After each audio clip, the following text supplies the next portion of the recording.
সীমান্তের ওই পার থেকে হিরোইন আসলে পদ্মার চর এলাকা পার করে সে গোদাগাড়িতে নিয়ে আসে।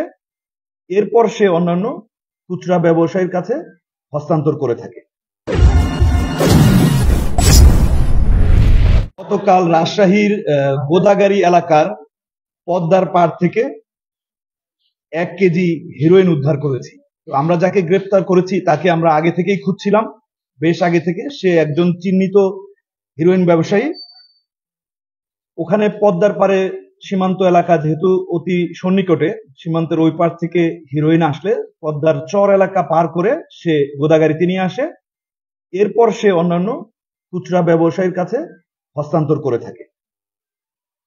ওই এলাকাটাই এমন, আপনারা জানেন যে গোদাগাড়ি হচ্ছে সীমান্ত নিকটবর্তী এলাকা।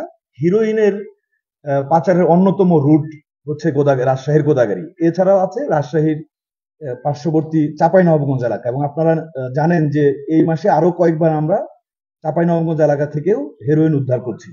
আশা করছি আজকে আরো একটা অভিযান সফল হবে। এছাড়াও আমরা গত 22 নভেম্বর অর্থাৎ শনিবার দিন রাতে বাঘার পাশে যে পদ্মার চর এলাকা আছে ওখান থেকে একটি বিদেশি পিস্তল এবং 2টি দেশীয় অস্ত্র উদ্ধার করেছি। কিছুদিন আগে 9 নভেম্বরে যে একটা বড় অপারেশন হলো, অপারেশন ফার্স্ট লাইট, যেটা আমরা পুলিশের সাথে যৌথভাবে করেছিলাম, ওই এলাকা থেকে ওই অস্ত্রগুলো আমরা উদ্ধার করি। ওখানে যে কাকন বাহিনী ছিল তার সাথে তার যে প্রতিপক্ষ মন্তাজ বাহিনী, সেই বাহিনীর হচ্ছে এই অস্ত্রগুলো।